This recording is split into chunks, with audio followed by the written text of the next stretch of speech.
तो molecular basis of inheritance chapter का part 1 हम लोग देख चुके हैं, जिसमें हम लोग पढ़े हुए थे न्यूक्लिक एसिड के बारे में। ठीक है, और उसमें हम लोग पढ़े हुए थे कि जो न्यूक्लिक एसिड होता है, न्यूक्लिक एसिड वो कितने टाइप का होता है? 2 टाइप का होता है।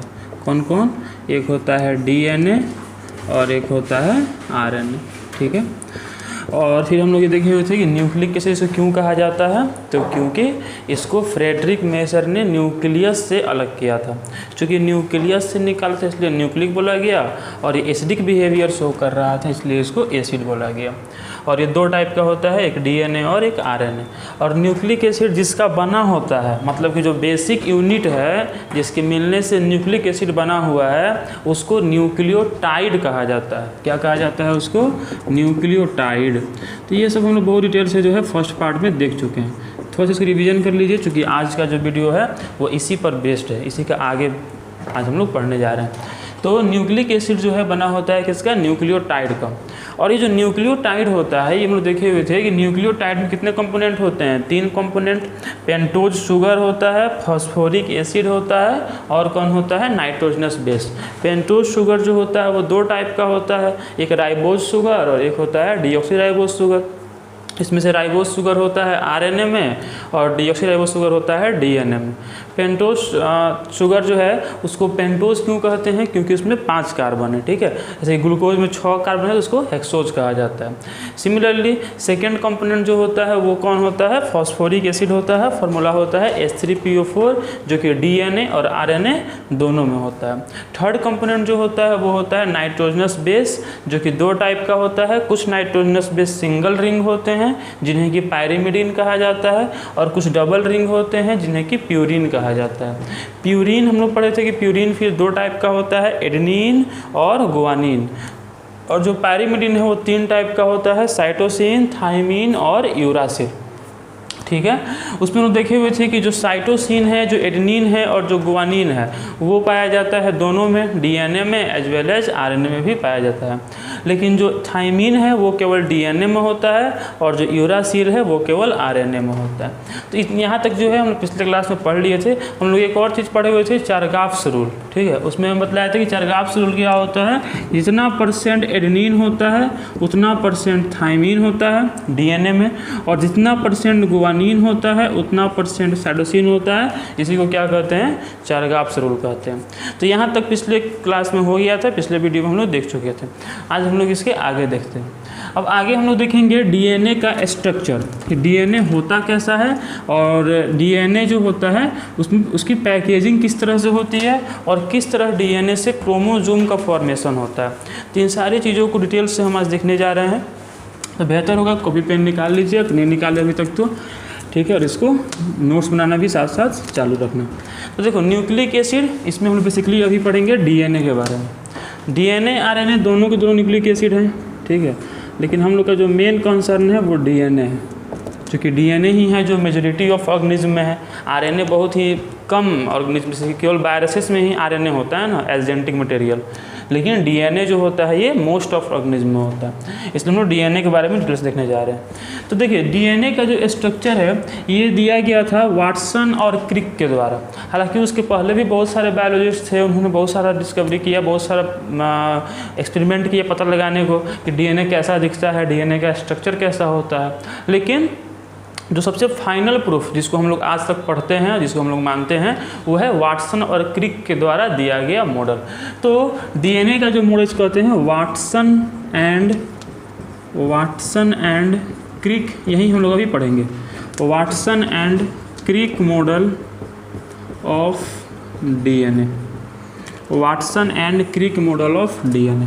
ठीक है, आप लोग कितने बात पता होना चाहिए कि डीएनए में होता क्या क्या है। तो डीएनए में होता है शुगर। कौन शुगर होता है? Deoxyribose sugar. राइबोज शुगर तो नहीं होता है, राइबोज शुगर आरएनए में होता है। सेकेंड चीज़ क्या होता है? Phosphoric acid. थर्ड चीज़ क्या होता है? Nitrogenous base. नाइट्रोजनस बेस में भी कौन कौन होते हैं? तो एडेनिन, गुआनिन, साइटोसिन और थाइमिन। AGCT है ना, AGCT होता है डीएनए में और AGCU होता है आरएनए में। तो डीएनए जो होता है इसका जो मॉडल है वो दिया गया वाटसन और क्रिक द्वारा, लास्ट मॉडल, उसके पहले भी बहुत सारा मॉडल दिया गया, लेकिन जो लास्ट सबसे एक्सेप्टेबल जो मॉडल है वो है वाटसन एंड क्रिक मॉडल। चलिए इसको समझते हैं कैसे होता है ये। तो देखिए इसमें इन्होंने क्या बताया, वाटसन और क्रिक मॉडल में क्या बताया, इन्होंने बताया कि जो डीएनए है उसका जो बैकबोन है, मतलब देखो डीएनए का जो स्ट्रक्चर है वो कुछ ऐसा, डीएनए बना हुआ है किस चीज़ से, 3 चीज़ों से, कौन कौन, शुगर, फॉस्फोरिक एसिड और कौन है, नाइट्रोजनस बेस। तो ये मान लो शुगर हो गया, कौन शुगर है ये, डीऑक्सीराइबोस शुगर। अब इसमें हमें पता है कि नंबरिंग देते हैं, है ना, और चूँकि 5 कार्बन है और कहाँ पर क्या होता है, देखो यहाँ पर OH होता है, यहाँ पर H होता है, यहाँ पर H होता है, यहाँ पर H, यहाँ पर OH, यहाँ पर H, यहाँ पर H और यहाँ पर होता है CH2OH। ठीक है, ये डीऑक्सीराइबोस शुगर है। ठीक है, अब इसमें से क्या होता है कि देखो ये हो गया 1 प्राइम, ये हो गया 2 प्राइम, ये 3 प्राइम, ये 4 प्राइम और ये 5 प्राइम। इसमें से क्या होता है, सबसे पहले जो यहाँ पर 5 प्राइम पर जो OH ग्रुप है या ये हटता है और यहाँ पर आकर जुड़ता है फॉस्फोरिक एसिड, या इसको फॉस्फेट ग्रुप भी कह सकते हैं। जो फॉस्फेट ग्रुप है वो आकर जुड़ता है 5 प्राइम पोजीशन पे। सिमिलरली जो OH है यहाँ से जो फर्स्ट प्राइम पर जो OH है वो OH हटता है और यहाँ पर आकर कोई भी जो नाइट्रोजनस बेस है वो आकर जुड़ता है। नाइट्रोजनस बेस कौन कौन हो सकता है, एडेनिन हो सकता है, गुआनिन, साइटोसिन या थायमिन। तो मान लीजिए यहाँ पर आकर एडेनिन जुड़ा, ठीक है, कौन जुड़ा, एडेनिन। और जब शुगर से फॉस्फोरिक एसिड और नाइट्रोजनस बेस तीनों जुड़ जाता है तब इसको कहा जाता है न्यूक्लियोटाइड। क्या कहा जाता है इसी को, न्यूक्लियोटाइड। और जब ये नहीं जुड़ा होता है, जब केवल शुगर होता है और साथ में जो है नाइट्रोजनस बेस होता है तब इसको बोलते हैं न्यूक्लियोसाइड। तो उसके बारे में हम आगे बात करेंगे। तो खैर ये क्या हुआ, न्यूक्लियोटाइड। अब इन पढ़ते हैं न्यूक्लियोटाइड बना होता है 3 चीज़ों से। 3 चीज़ें कौन कौन सी होती हैं, फॉस्फोरिक ग्रुप और शुगर और नाइट्रोजनस बेस। तो ये हो गया न्यूक्लियोटाइड। अब जैसे ही एक न्यूक्लियोटाइड ये हुआ, दूसरा न्यूक्लियोटाइड ये हुआ, दूसरा न्यूक्लियोटाइड। ठीक है, अब हम पूरा वो नंबर नहीं लिखेंगे, HOH नहीं लिखेंगे। आप समझ रहे हैं कि यहाँ पर H है, यहाँ पर OH है। बस हमको इससे मतलब है कि यहाँ पर होगा, क्या होगा, यहाँ पर साइटोसिन, कोई भी मान सकते हो, 4 होता है ना, चारों में से कोई भी हो सकता है, एडेनिन, साइटोसिन, थायमिन, गुआनिन, कोई भी हो सकता है। और जो 5 प्राइम पोजीशन है वहाँ पर क्या होगा, फॉस्फोरिक ग्रुप होगा, फॉस्फोरिक ग्रुप। ठीक है, वैसे ही मान लो एक और शुगर है, ठीक है, और यही शुगर नीचे में क्या किया है, न्यूक्लियोटाइड का फॉर्मेशन किया है। तो ये भी न्यूक्लियोटाइड। कैसे बनेगा न्यूक्लियोटाइड, यहाँ पर अगर जुड़ जाएगा कोई नाइट्रोजनस बेस, कौन जुड़ गया, मान लो यहाँ पर जुड़ गया गुआनिन, ठीक है, और यहाँ पर क्या जुड़ गया, फॉस्फोरिक ग्रुप जुड़ गया, यहाँ पर जुड़ गया फॉस्फोरिक ग्रुप। अब देखो यहाँ पर क्या होता है कि जो ऊपर नीचे जितने भी ये न्यूक्लियोटाइड हैं इनके बीच भी बॉन्ड फॉर्मेशन हो जाता है। अब बॉन्ड फॉर्मेशन कहाँ होता है, तो ये 5 प्राइम पोजीशन पे जो फॉस्फेट ग्रुप जुड़ा हुआ है, दिख रहा है, 5 प्राइम पोजीशन पे क्या जुड़ा है, फॉस्फेट ग्रुप, और 3 प्राइम पोजीशन पर जो OH जुड़ा हुआ है, तो ये OH यहाँ से निकल जाता है और फॉस्फेट ग्रुप के हेल्प से इनके बीच में भी क्या होता है, बॉन्ड का फॉर्मेशन होता है और उस बॉन्ड को कहा जाता है फॉस्फोडाइस्टर बॉन्ड। उस बॉन्ड को क्या कहा जाता है, फॉस्फोडाइस्टर बॉन्ड, या फिर उसको शॉर्ट में PDB भी लिख सकते हैं। PDB फुल फॉर्म क्या हुआ, फॉस्फोडाइस्टर बॉन्ड या PDB। वैसे ही जो ये भी है सेकेंड नंबर और थर्ड नंबर, यहाँ पर भी क्या होगा कि जो 3rd प्राइम पोजीशन पर OH ग्रुप है और यहाँ पर जो फॉस्फेट ग्रुप है इनके बीच में भी फॉस्फोडाइस्टर बॉन्ड का फॉर्मेशन हो जाएगा। ये कौन सा बॉन्ड है, फॉस्फोडाइस्टर बॉन्ड है। ठीक है, तो अब देखो ये तो एक स्ट्रैंड हो गया। और हम लोग को पता है कि डीएनए में कितना स्ट्रैंड होता है, 2 स्ट्रैंड। कल ही पढ़े थे, पिछले वीडियो हम लोग पढ़े थे इसको, कि डीएनए में 2 स्ट्रैंड होता है, आरएनए में सिंगल स्ट्रैंड होता है। ठीक है, लेकिन देखो यहाँ पर एक चीज़ ये याद रखने वाला है कि फॉस्फोडाइस्टर बॉन्ड कहाँ पाया जाता है, तो न्यूक्लियोटाइड के बीच में। एक ही चैन में जो न्यूक्लियोटाइड हैं वो न्यूक्लियोटाइड आपस में किस बॉन्ड से जुड़े होते हैं, फॉस्फोडाइस्टर बॉन्ड से जुड़े होते हैं। अब देखो ये एक चैन का हो गया, उसी जो दूसरा चैन है उसका अगर हम स्ट्रक्चर देखें तो वो कुछ ऐसा होगा। ठीक है, देखो तो इसमें भी ये हो गया 1 प्राइम, ये हो गया 2 प्राइम, ये हो गया 3 प्राइम, ये हो गया 4 प्राइम और यहाँ पर CH2OH है, ये हो गया 5 प्राइम। वैसे ही यहाँ पर अगर हम बनाएं यहाँ पर भी तो सिमिलर यहाँ भी बनेगा और यहाँ भी हम कह सकते हैं कि ये हो गया 1 प्राइम, ये हो गया 2 प्राइम, ये हो गया 3 प्राइम, ये हो गया 4 प्राइम और ये क्या हो जाएगा 5 प्राइम। ठीक है, देखो उल्टा है, ये देखो सीधा है और ये कैसे बना, उल्टा बन रहा है। उसी देखो फिर से ये बना ये, और ये हो गया फिर से 1 प्राइम, ये क्या हो जाएगा 2 प्राइम, 3 प्राइम और ये हो गया 4 प्राइम और CH2OH ये हो गया 5 प्राइम। देखो 1 प्राइम पर आकर क्या जुड़ता है, 1 प्राइम पर क्या जुड़ता है, शुगर में जो 1 प्राइम पोजीशन है वहाँ पर क्या जुड़ता है, देखो यहाँ पे क्या जुड़ता है, नाइट्रोजनस बेस जुड़ता है। और जो 5 प्राइम पोजीशन है वहाँ पर क्या जुड़ता है, वहाँ पर फॉस्फोरिक एसिड जुड़ता है। तो यहाँ पर जो 1 प्राइम पोजीशन है यहाँ पर जुड़ेगा कोई नाइट्रोजनस बेस। अब देखो ये बात ध्यान रखने वाला है कि एडेनिन के सामने हमेशा थाइमीन आकर जुड़ता है। मतलब एडेनिन का कम्प्लीमेंट्री पेयर, एडेनिन का जो कम्प्लीमेंट्री है, एडेनिन का जो कम्प्लीमेंट है वो कौन होता है, थाइमीन। वैसे ही गुआनिन का जो कम्प्लीमेंट है वो कौन होता है, साइटोसिन। लिख लीजिए साइड में कि एडेनिन का पेयरिंग किससे होता है, थाइमीन से, और गुआनिन का पेयरिंग किससे होता है, साइटोसिन से।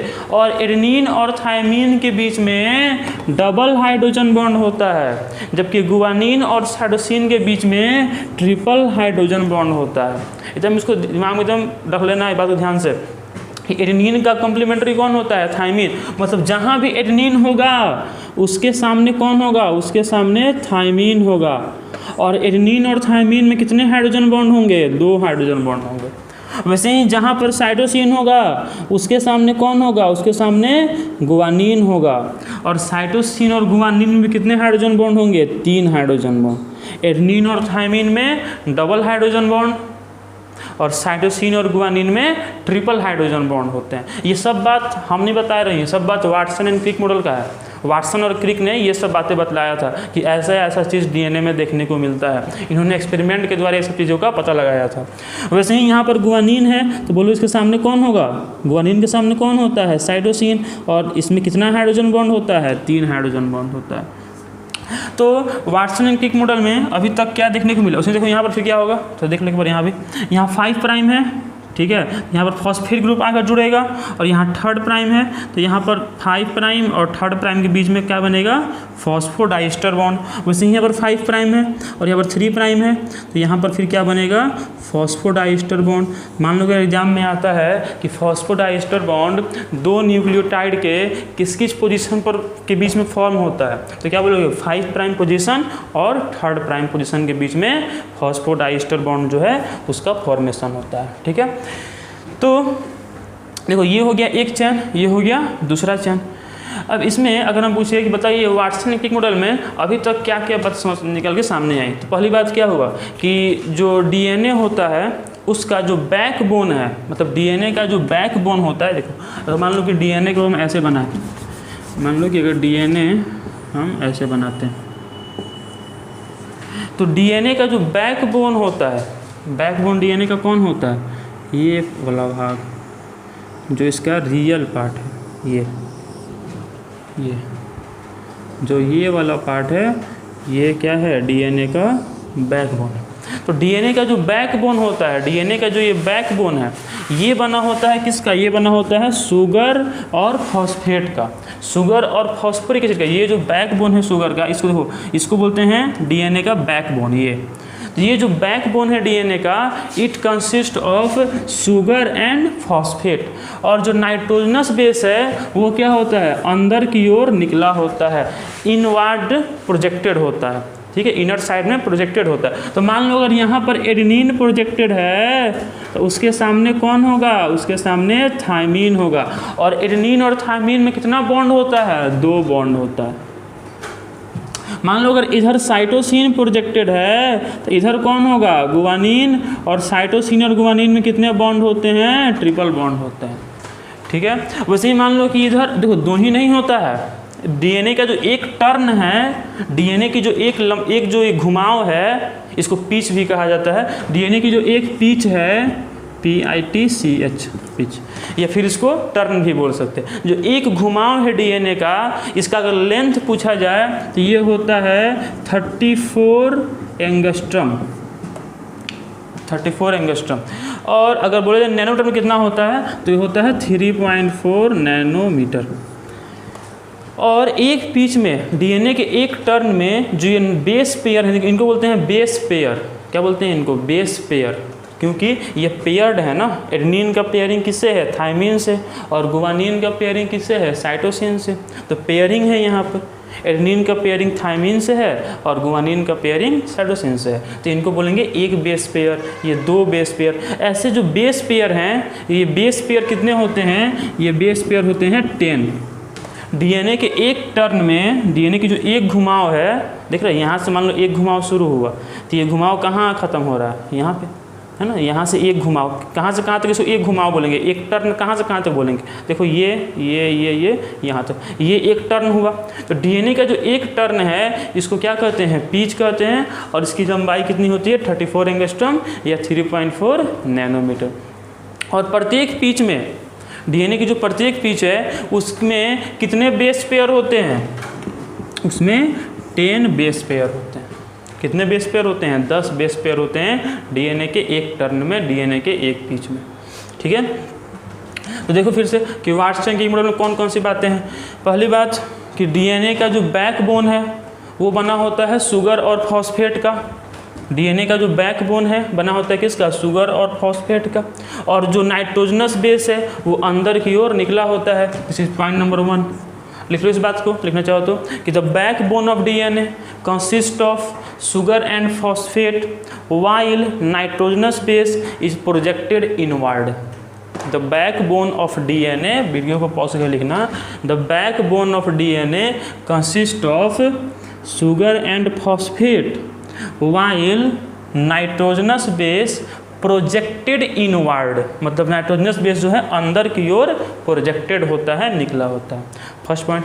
सेकेंड पॉइंट लिखो कि the complementary pair of adenine is thymine while of cytosine is guanine. मतलब एडेनिन का कम्प्लीमेंट्री कौन होता है? थायमिन। और साइटोसिन का कम्प्लीमेंट्री कौन होता है? Guanine. The complementary pair of adenine is thymine while of cytosine is guanine. ठीक है। उसके बाद एडेनिन और थायमिन में कितने हाइड्रोजन बॉन्ड होते हैं? 2 हाइड्रोजन बॉन्ड। और साइटोसिन और गुवानिन में कितने हाइड्रोजन बॉन्ड होते हैं? 3 हाइड्रोजन बॉन्ड। तो क्या लिखोगे कि there are 2 hydrogen bond between adenine and thymine and there are 3 hydrogen bond between cytosine and guanine. Cytosine और गुवानिन में 3 हाइड्रोजन बॉन्ड होता है और एडेनिन और थायमिन में डबल हाइड्रोजन बॉन्ड देखने को मिलता है। एक चीज़ और देखिए, मान लो कि हम इस चैन को देखते हैं। ठीक है। मान लो ये चैन ये वाला है और ये दूसरा चैन है। 2 चैन है ना, इसमें दो स्ट्रैंड है एक DNA में। इसमें अगर देखें एक स्ट्रैंड में तो इधर का कौन सा इंड फ्री है? 5 प्राइम इंड की 3 प्राइम इंड? देखो 5 प्राइम इंड फ्री है, तो इस इंड को बोलते हैं 5 प्राइम इंड। देखो जो भी ऊपर होगा इस साइड में, मतलब जो भी सीधा वाला है उसमें जो भी ऊपर होगा उसका 5 प्राइम इंड फ्री होगा। तो इस इंड को क्या बोलेंगे? 5 प्राइम इंड। और इसका कौन सा फ्री है? क्या इसका 5 प्राइम इंड फ्री है? नहीं फ्री है, क्योंकि 5 प्राइम तो बॉन्ड बनाया हुआ है। तो कौन फ्री है? देखो ये 1 प्राइम, ये 2 प्राइम, ये 3 प्राइम, ये 4 प्राइम, ये 5 प्राइम। तो कौन फ्री है इसमें से? 3 प्राइम। तो इसको बोलेंगे 3 प्राइम इंड। ये हुआ 5 प्राइम इंड, ये हुआ 3 प्राइम इंड। वैसे इसमें बताओ तो इसमें ये कौन सा इंड कहलाएगा? 3 प्राइम की 5 प्राइम? देखो इसमें से कौन सा फ्री है? 5 प्राइम की 3 प्राइम? देखो हमेशा 5 प्राइम और 3 प्राइम का ही बात होता है, बाकी किसी की बात नहीं होता है। क्योंकि यही दोनों बॉन्ड फॉर्मेशन करता है, इसलिए हमेशा हम लोग यही दोनों के शब्दों में बात करते हैं। तो बताओ इसमें कि 5 प्राइम फ्री है कि 3 प्राइम फ्री है? कौन दिख रहा है? देखो 5 प्राइम क्या फ्री है? नहीं फ्री है, 5 प्राइम बॉन्ड बनाया हुआ है। तो कौन फ्री है? 3 प्राइम। तो इसको क्या बोलेंगे? 3 प्राइम इंड। और देखो इसमें कौन सा फ्री है? 5 प्राइम की 3 प्राइम? तो यहाँ पर 3 प्राइम तो फ्री नहीं है, 3 प्राइम बॉन्ड बनाया हुआ है। तो कौन फ्री है? 5 प्राइम। इसको क्या बोलेंगे? 5 प्राइम। मतलब कि एक की जो पोलैरिटी, इसको बोलते हैं पोलैरिटी। ये कौन सा पोल है? 5 प्राइम पोल। पोल, इंड जो बोलो सब सही है।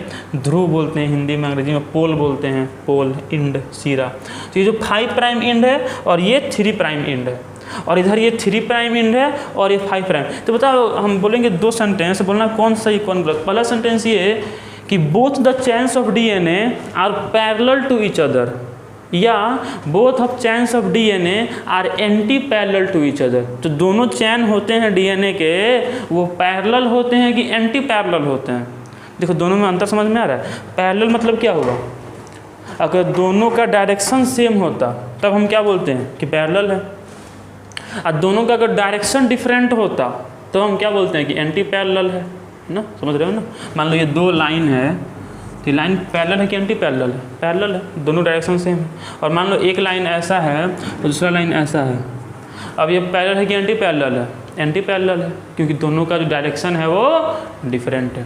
तो जो दोनों स्ट्रैंड होते हैं डीएनए के वो पैरेलल होते हैं कि एंटी पैरेलल होते हैं। देखो एंटी पैरेलल होते हैं, क्यों? क्योंकि एक की पोलैरिटी 5 प्राइम से 3 प्राइम है और दूसरे की पोलैरिटी 3 प्राइम से 5 प्राइम है। Means both the chains of DNA are anti parallel to each other, also a part of Watson and Crick model of DNA. देखो क्या क्या पढ़े अभी तक, तो उसको रिकलेक्ट करो। पहली बात पढ़े कि डीएनए का जो ये बैकबोन है, बैकबोन ये बना होता है शुगर और फॉस्फेट का, और शुगर और फॉस्फेट को एक साथ क्या कहते हैं, न्यूक्लियोसाइड। और जब शुगर और फॉस्फेट में आकर नाइट्रोजनस बेस जुड़ जाता है तब क्या कहते हैं उसको, न्यूक्लियोटाइड। मतलब कि जो बैकबोन है डीएनए का वो बना होता है शुगर और फॉस्फेट का, और जो नाइट्रोजनस बेस है वो अंदर की ओर प्रोजेक्टेड होता है। Point number 1।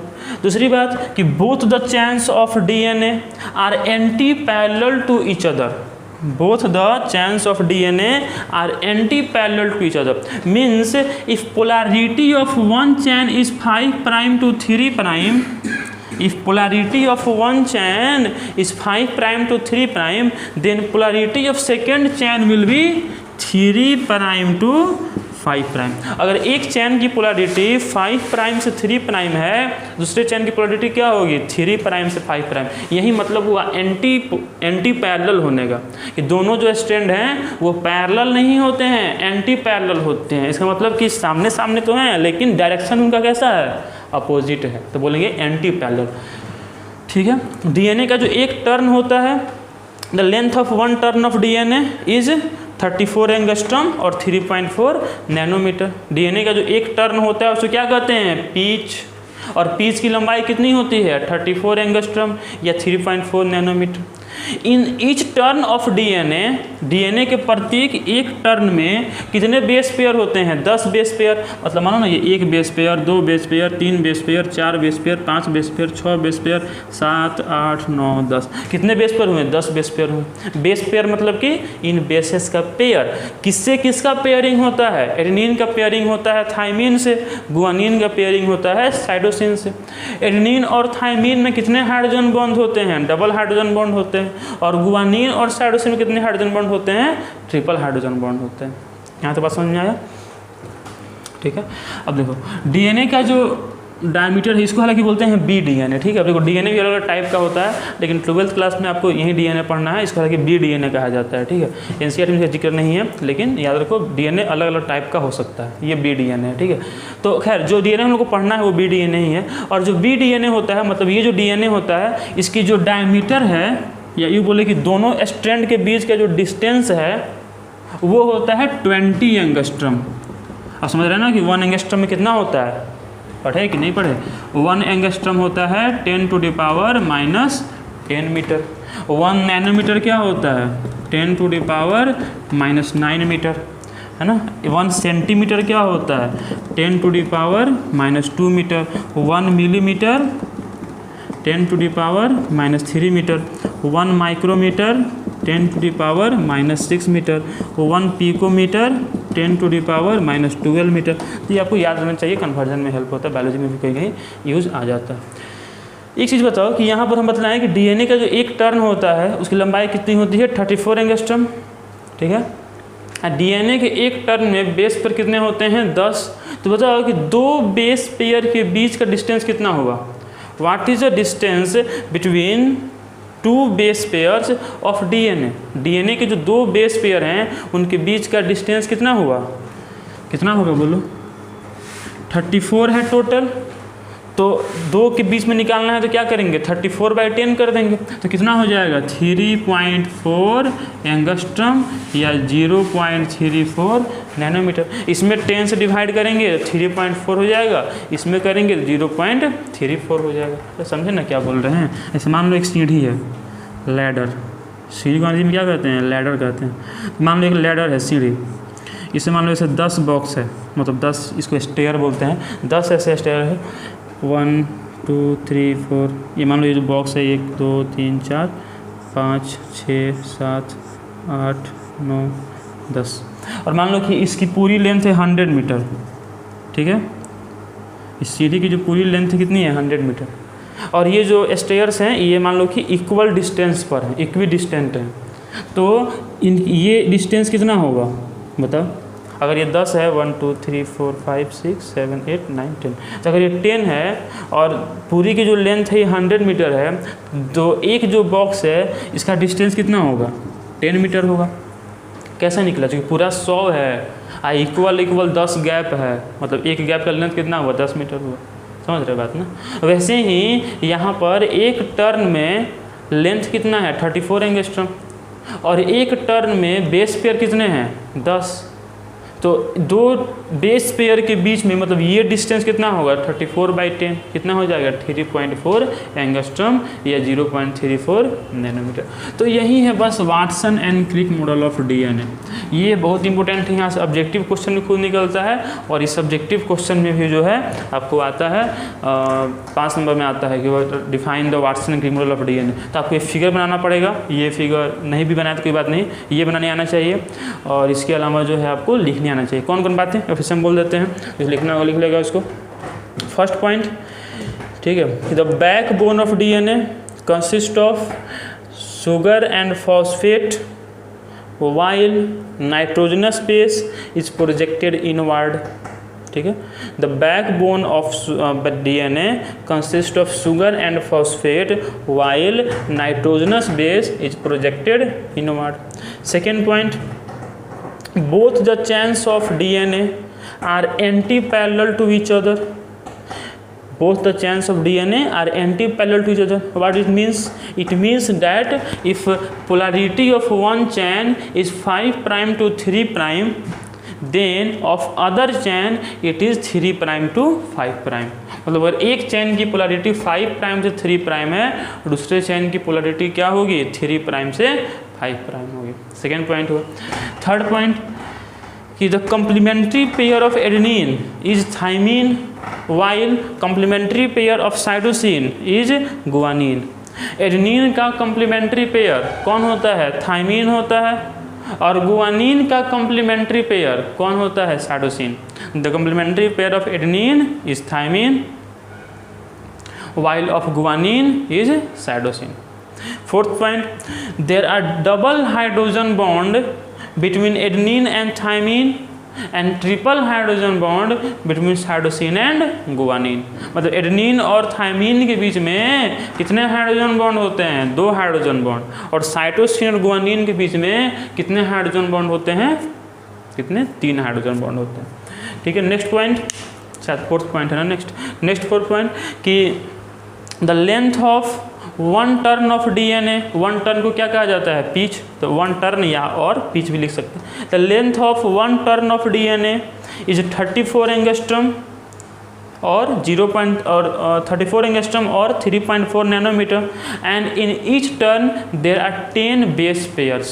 मतलब डीएनए का एक टर्न का लेंथ कितना होता है, 34 एंगस्ट्रम, और प्रत्येक टर्न में कितने बेस पेयर होते हैं, 10 बेस पेयर होते हैं। सो the distance between 2 base pairs is 3.4 angstrom और 0.34 नैनोमीटर। इस प्रकार जो 2 बेस पेयर हैं उनके बीच की जो डिस्टेंस है वो कितनी हुई, 3.4 एंगस्ट्रम या फिर 0.34 नैनोमीटर। इसके अलावा एडिशनल बात हम बतलाए हैं कि डीएनए में जो दोनों स्ट्रैंड हैं उनके बीच की जो डिस्टेंस है वो 20 एंगस्ट्रम होती है। ठीक है, बी डीएनए में, ये हर बी डीएनए ही है। तो देखो बी डीएनए कौन होता है, तो जो राइट हैंडेड फैशन में होता है। ठीक है, राइट थोड़ा सा लिख लो, बी डीएनए जरूरी नहीं है, ठीक है, बुक में नहीं है, आएगा भी नहीं, लेकिन चूँकि पढ़ रहे थे बी डीएनए ही है। और बी डीएनए कौन होता है, तो जो राइट हैंडेड फैशन में होता है। मतलब क्या है कि डीएनए जो है वो राइट, ऐसा समझो कि मतलब कि कैसा है कि राइट हैंडेड फैशन में है, मतलब कि राइट कॉन्फ़िगरेशन है उसका, मतलब दक्षिण तरफ राइट डायरेक्शन में वह घुमा हुआ है, जो उसमें टर्न है, जो उसमें घुमाव है, जो उसका कॉन्फ़िगरेशन है वो राइट हैंडेड है। बस अभी के लिए इतना याद रखो कि बी डीएनए जो है वो राइट हैंडेड होता है, ठीक है। लेफ्ट हैंडेड भी होता है, लेकिन देखो मतलब क्या है, जैसे ये राइट डायरेक्शन में घुमा हुआ है, ठीक है। अगर ये लेफ्ट हैंडेड रहता है जिसको बोलते हैं जेड डीएनए, ठीक है। तो डीएनए बहुत टाइप के होते हैं, खैर हम लोग केवल इसी से मतलब है ये बी डीएनए है और ये राइट हैंडेड, जो कि मोस्ट पॉपुलर यही है। पॉपुलर मीन्स की मोस्ट जो अकरेंस है डीएनए का वो बी डीएनए का है, सबसे अधिक जो है बी डीएनए ही पाया जाता है, यही डीएनए सबसे अधिक देखने को मिलता है। तो अभी तक हम लोग क्या क्या पढ़े? अभी तक हम लोग पढ़े कि न्यूक्लिक एसिड क्या होता है, कौन डिस्कवरी किया था, न्यूक्लियोटाइड क्या होता है, डीएनए क्या होता है, आरएनए क्या होता है, डीएनए आरएनए में कौन कौन से कंपोनेंट होते हैं, न्यूक्लियोटाइड किसका बना होता है, तो पढ़े थे कि शुगर, फॉस्फोरिक एसिड और नाइट्रोजनस बेस का बना होता है। फिर हम लोग आज पढ़े कि डीएनए में वाटसन एंड क्रिक मॉडल क्या है, तो वाटसन एंड क्रिक मॉडल में 4-5 पॉइंट हम लोग देखे कि डीएनए का बैकबोन बना होता है शुगर फॉस्फेट का, डीएनए जो होता है उसमें एडेनिन, मतलब जो भी नाइट्रोजनस बेस में अंदर की ओर होते हैं, एडेनिन का पेयरिंग थाइमिन से होता है, साइटोसिन का पेयरिंग गुआनिन से होता है। एडेनिन थाइमिन में 2 हाइड्रोजन बॉन्ड, साइटोसिन गुआनिन में ट्रिपल हाइड्रोजन बॉन्ड। डीएनए के एक टर्न का लेंथ 34 एंगस्ट्रॉम, ठीक है। और डीएनए के एक टर्न में 10 बेस पेयर, तो 2 बेस पेयर के बीच का डिस्टेंस 3.4 एंगस्ट्रॉम या 0.34 नैनोमीटर। तो ये सब बातें हम लोग आज देखें, ठीक है। तो आज की वीडियो को खत्म करते हैं। नेक्स्ट वीडियो में जो है हम लोग बात करेंगे डीएनए का पैकेजिंग का, कि डीएनए का पैकेजिंग कैसे होता है और कैसे डीएनए से क्रोमोसोम बनता है प्रोकैरियोटिक सेल में और साथ में यूकैरियोटिक सेल में। कैसे मतलब डीएनए, देखो डीएनए एक सेल में जो डीएनए होता है उसका लेंथ होता है 2.2 मीटर। एक सेल, जिस सेल का मतलब कि जो न्यूक्लियस है वो माइक्रोमीटर में होता है, मिलीमीटर में होता है किसी सेल का, और उस सेल के अंदर जो न्यूक्लियस है उस न्यूक्लियस के अंदर जो डीएनए है उसका लेंथ कितना होता है 2.2 मीटर। अब 2.2 मीटर लंबा डीएनए सेल के न्यूक्लियस में कैसे है वहाँ पे, कैसे वहाँ पे लोकेटेड है, तो उसका पैकेजिंग बहुत ज़बरदस्त होता है। जैसे मान लो कि अगर किसी रूम में तुम बैठे हो और सच में मान लो तुमको 2 किलोमीटर लंबा एक रस्सी दिया जाए, अब बोले इसको रखने को, तो रख पाओगे? रख दोगे, उसको मोड़ कर रख दोगे। वैसे ही ये डीएनए भी 2.2 मीटर है और ये सेल के न्यूक्लियस में कैसे है, तो इसकी जो पैकेजिंग है वो बहुत ज़बरदस्त है, जिससे कि ये इतना बड़ा लंबा होते हुए भी छोटा सा न्यूक्लियस में लोकेटेड है, अच्छे से सिचुएटेड है। तो कैसे है, कैसे इसका पैकेजिंग होता है, ये सब हम लोग बात करेंगे नेक्स्ट वीडियो में। तब तक के लिए इसको नोट कर लेना, अगर नहीं किए तो मेरे ख्याल से कर ही लिए होगे अभी तक, ठीक है। तब तक के लिए पढ़ाई करते रहें, धन्यवाद।